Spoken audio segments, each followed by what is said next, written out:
Hello，大家好啊！歡迎收睇我嘅節目頻道《凌晨空間之新寶師傅》，我係澳門嘅新寶師傅。嗱，今日分享咧呢個節目嘅第二集啊，係啦，邊5類嘅住宅咧，千祈唔好住。不過今日係講化解方法，係啦，第一集咁啊，第一集咧就分享咗關於邊5類住宅唔好住啦。咁亦都係俾咗啲粉絲留言啊，咁啊希望咧去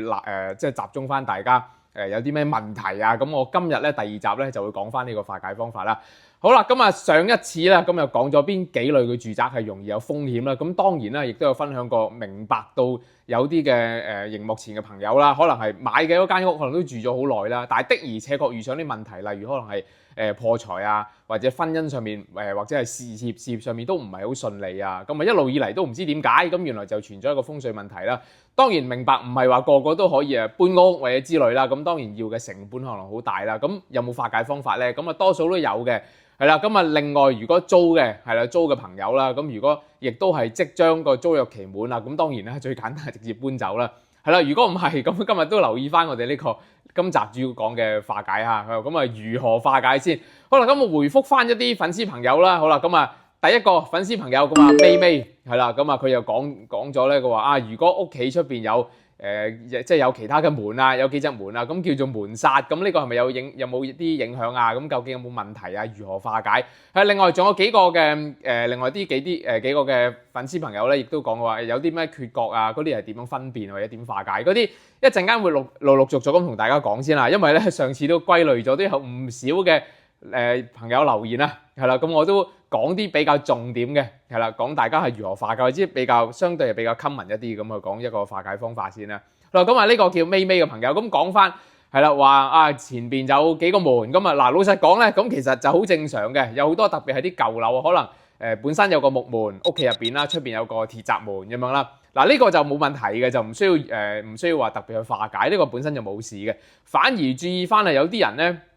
可能咧想令到屋企唔知係咩原因覺得好睇啲，或者係啲某啲嘅個人習慣啦，咁真係整咗好多個門中門嘅，甚至乎有超過咗3至4個，即係嗰個開咗一個出邊有個走廊，跟住有個鐵閘啦，跟住冇即係好近嘅地方又已經係一個木門啦，木門再入到屋入邊咧，再之前已經又有另一個門又要開咗先去到客廳嘅。咁呢個嚟講咧就唔係好好啦，係呢個的而且確係會令到我哋屋企嚟講咧，可能個氣唔係好暢順啊。嗱，都係成日都咁講啦，話如果氣唔通、氣唔流通嘅，咁我哋如何聚財咧？咁當然係就會存在一啲聚財啊，甚至乎破財嘅問題啊。咁當然啦，如果真係有咁嘅情況嘅話，建議真係會拆緊一啲屋企裏邊一啲多餘嘅門㗎，係啦，唯有即係除咗拆之外，真係冇乜其他嘅化解方法㗎。係啦，當然啦，都係咁講，如果純粹係兩個，一個鐵閘門，一個木門，呢啲係完全冇問題，無需化解嘅。好啦，今日講翻啦，係啦，5個嘅重要嘅問題啊。係啦，我哋一個個同大家分享，因為呢啲相對係比較容易帶嚟危險嘅。嗱，第一類啊，上次有講過啦，屋企冇靠山，如何冇靠山？上次就分享咗咧，就話啊，澳門有啲嘅新落成嘅住宅咧，咁佢前邊後邊都係湖嚟嘅，都係個河嚟嘅，或者係啦，咁同埋再加上咧，可能後邊就冇一個大廈個住宅啊，或者冇其他嘅挨靠咁樣嘅一啲其他嘅建築物啊，甚至乎後邊真係冇一個山嘅，冇個山體啊，咁變咗咧就凌空咗嗰個建築物咧，就自己零零丁丁一個，咁啊，然後周圍都係冇嘢嘅。嗱，咁上次已經畫咗出嚟，話俾大家聽嘅大概係點樣啦，咁即係。舉例啦，係啦，我呢度好快咁畫俾大家睇啦，係啦，一個住宅，係啦，咁啊，然後咧前邊咧、後邊咧都係河嚟嘅，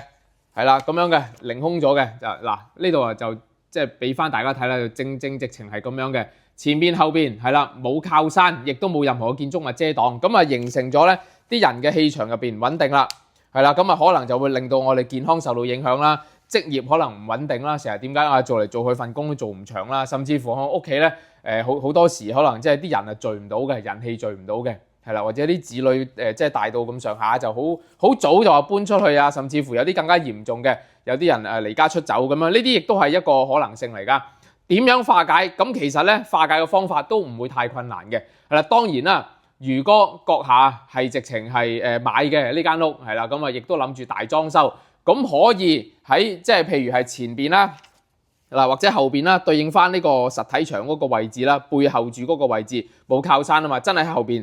砌啲大石啊，或者喺嗰埲牆嗰度咧，專登咧係砌啲類似係石嘅形狀咁樣啦，係啦，咁可以去補翻佢。當然啦，如果閣下係租屋嘅，咁都好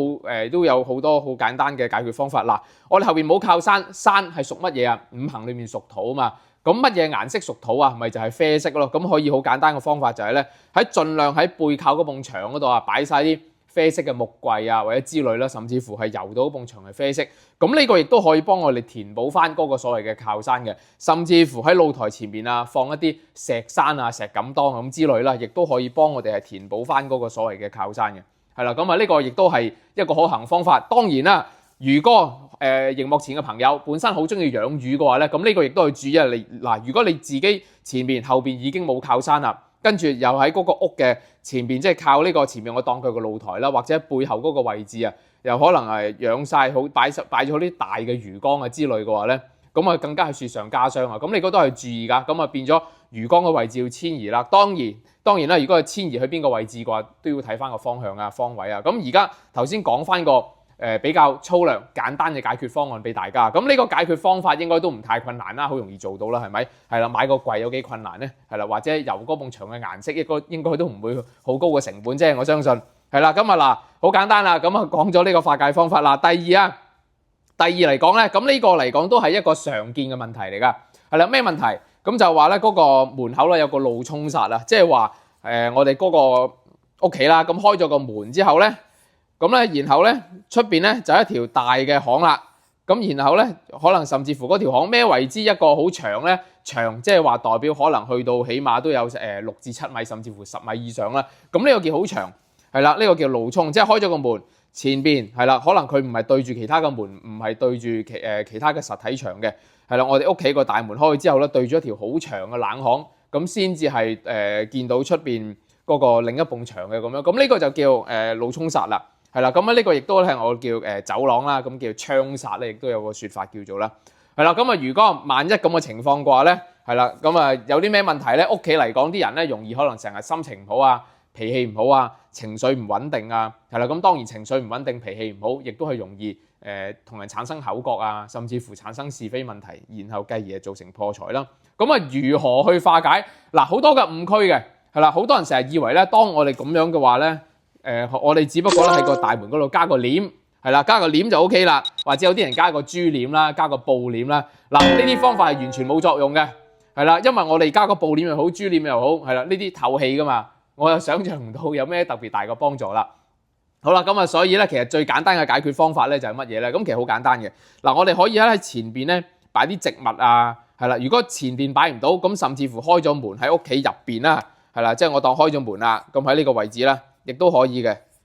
係啦，當然啦，最好就係出邊啦，係啦，最好就係出邊啦，出邊個位置擺係最好啊，係啦，啲高身嘅多葉植物咁就 O K 啦，或者好似啲發財樹嗰啲咁 O K 啦，係啦，出邊又可以啦。如果出邊冇辦法俾你擺到，即係譬如可能管理處唔俾，咁唯有擺入邊啦，咁都係可行嘅方法啦。係啦，點解擺植物會比個擺個簾有效咧？嗱，簾頭先講咗啦，首先佢透氣嘅，係啦，喺物理上面本身已經諗唔明係點解係一個解決方法啦。咁啊，然後擺植物，因為植物其實佢間接咧去造成咗一個好似類似係磁場啦，係啦，植物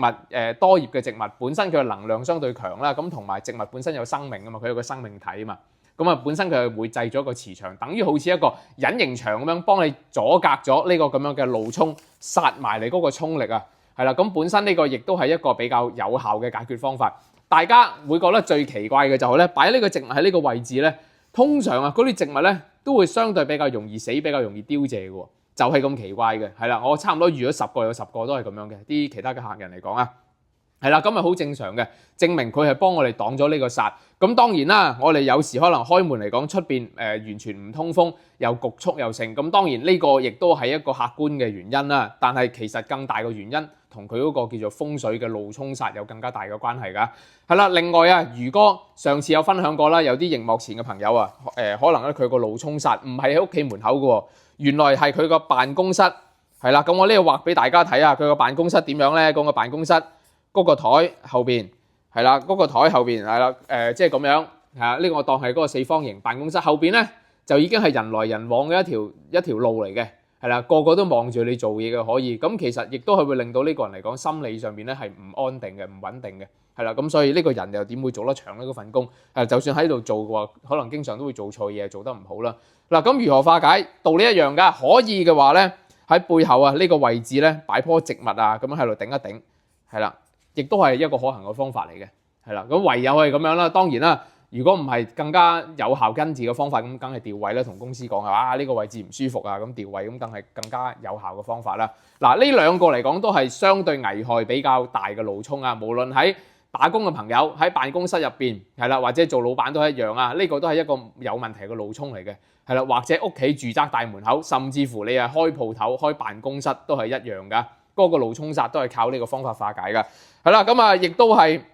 有其他嘅粉絲朋友有留言過關於呢個問題㗎啦，咁我直接喺呢度回答翻啦。好啦，第三個問題啊，係啊，又有另一個粉絲朋友問我嘅，咁啱都係啊，咁呢個叫大面積嘅缺角啊，係啦，缺角如何化解？係啦，咁上次已經有講過咧，話缺角咧，咁係造成可以係好多問題㗎。譬如乜嘢啊？嗱，上次有分享過啦，一個單位啊，係啦，咁佢嗰個屋企我當屋企正常係四方啦，係啦，咁但係咁唔好彩咧。佢嗰個缺角係咁樣嘅，即係打交叉呢個位置就係佢嗰個凹咗落去個位置啊，嗰個缺角個位置啊，係啦。咁啊，萬一如果係咁樣，即係咁啱就係東北位置、西南位置都係缺角嘅話，咁啊，甚至乎會造成不孕嘅，即係可能成日都會係生唔到小朋友啊，係啦，或者係有咗都會容易流產啊。咁原來呢個兩個缺角，一個係代表阿媽，一個係代表子女宮嘅。咁咧就容易做到阿媽身體唔好，跟住本身咧亦都唔係嗰個胚胎容易着床，就會令到佢係容易係流產啊，產生呢啲咁嘅問題嘅。好啦，咁啊另外啦，當然啦，除此之外啊，咁好多時可能缺角唔係咁唔好彩嘅，好多時可能少許缺角啫，係啦，可能係咁樣啦，係啦，即係呢個位置啦，咁樣少許缺角啦，咁我當呢個位置。係啦，譬如我當呢個位置咁啱正東方咁，正東方缺角，咁東方缺角咁就影響東邊嘅問題。咩叫東邊嘅問題？即係東邊嘅屬性就係屬木咁樣啦。一陣間一個個講俾大家聽啊。咁啊，首先講翻嗱，好簡單啦，我舉例啦。咁如何化解咧？即係譬如咧，係嗰個即係我當佢真係東南西北係真係咁樣啦，係啦。咁如何化解同埋問題係喺邊度啊？嗱，東南西北四個位置啦，係咪？係啦，四個位置，東南西北缺角，係啦。咁嗰四個位置缺角有咩問題咧？嗱，咁啊，首先講翻嗱東邊啦，東邊嚟講，其實東邊喺我哋五行嚟講係屬木嘅。我而家淨係分享四個，唔好同我講咩東北啊，係啦，東南嗰啲，我哋今日唔分享咁多啦，因為每一個都有佢對應嘅唔同嘅宮位，相對講啲容易簡單啲，大家係容易理解明白嘅。嗱，一個住宅最好就係四四方方、四平八穩啦。咁但係個唔好彩呢個就係凹陷咗一個位置啊嘛。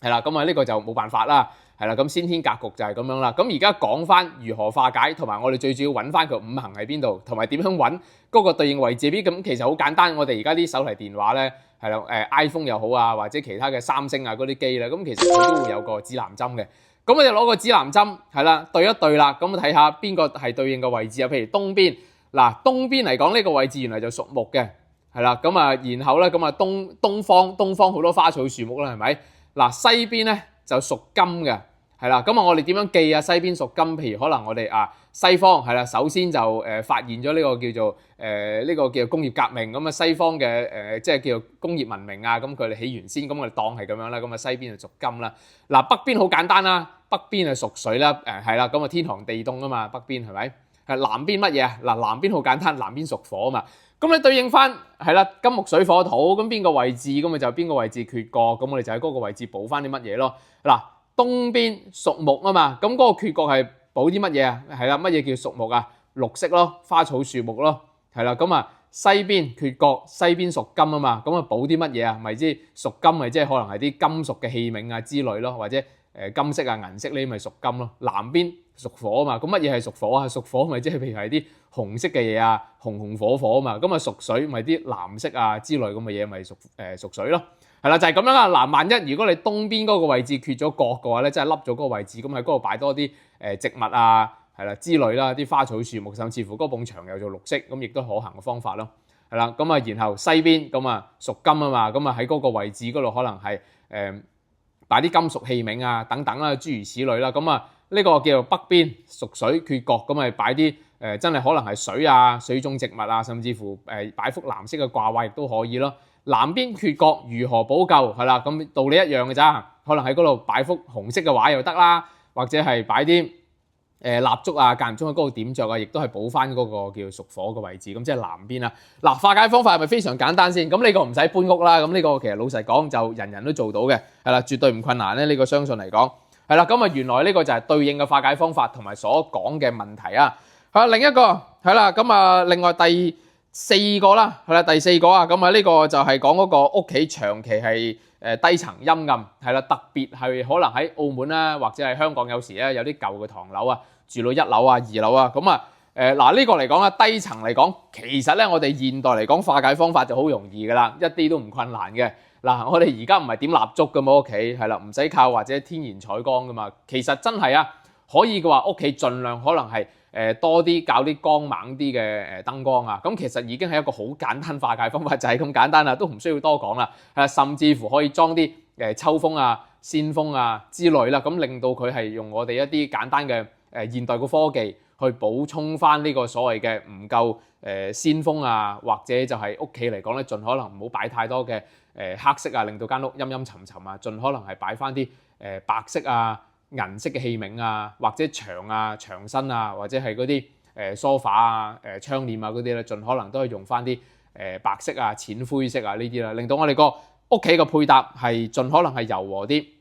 係啦，光猛少少嘅，係啦，再配搭翻一啲比較光猛，係啦，陽氣補翻足佢。咁其實呢個已經係好簡單嘅解決方法，一啲都唔困難啦。嗱，第5個係啦，廚房居中啊，即係廚房就係屋企嘅中宮嗰個位置嚟講咧，就容易產生火煞。嗱，咁好簡單嘅，如果萬一真係個唔好彩啦，嗰個廚房居中係啦產生火煞，即係令到我哋火咁喺我哋嘅五行嚟講咧，即係代表容易令到我哋心浮氣躁啦。屋企有老人家嘅話咧，容易甚至乎產生啲心血管毛病啊、心臟毛病等等嘅。嗱，咁啊老實講咧，咁我哋當然啦，好難你話搬走個廚房，甚至乎佢個格局定死咗，間屋係我係買嘅，都好困難㗎啦。你話要即係將嗰個廚房格局由佢係中間搬到第2個位置，咁係啊，一啲都唔容易。相信係啦，點樣做啊？係啦，咁好簡單，盡量降低佢個火氣啦。可能喺個廚房入邊咧，盡可能啊用翻一啲叫做啡色系列啊、淡黃色系列咁樣嘅裝飾擺設，甚至乎牆身盡可能用啡色。點解？因為火係屬火啦，係啦，咁啊廚房屬火啦，咁然後火就生土嘅，係啦，呢個叫化泄方法，係啦，咁啊然後土即係啡色，咁我哋就盡量用多啲啡色去將嗰個火氣咧就叫泄咗出去，就係咁簡單。或者咧再加上我哋盡量唔好用火爐啦，用電磁爐，咁令到我哋個火氣咧相對係大大降低。呢個亦都係一個可行嘅方法啦，係啦，呢個上次亦都有粉絲朋友問過啦，咁今日係教埋大家添。另外啦，當然啦，仲有啲生活嘅小技巧嘅。嗱，屋企嚟講咧，好多人啊，佢可能係令到我哋咧自己點解成日都愁眉苦面啊？係啦，點解好似我哋聚唔到財啊？原來好大機會咧，就可能我哋第一啦，財位放咗太多嘅雜物，就令到我哋聚唔到財。同埋屋企有時都要講究斷捨離㗎。好多人咧有時習慣咗買咗好多啲新嘅鞋啊，或者啲新嘅禮品啊，有好多時係咁樣啦。咁好多時有習慣咗啲舊嘅箱啊、舊嘅紙袋啊、膠袋嗰啲咧就。係啦，擺到呢度又係，嗰度又係咁樣啦，咁又唔捨得抌，咁或者又唔知想留到幾時咁啦。嗱，呢啲雜物咧，全部都要清走佢啊，令到我哋即係氣唔通，氣唔通就財又唔聚啦。咁所以呢個一定要係處理㗎。屋企最緊要有斷捨離啊，有個斷捨離嘅心態，呢個最重要啊。另外係啦，都唔到你唔捨得㗎，有啲嘢其實你都已經係3個月甚至乎1年都冇摸過嘅，咁你仲繼續擺到做乜嘢咧？擺到封塵啊，養蜘蛛咩唔通係咪？係啦，所以呢啲全部都冇用嘅，最緊要就保持我哋係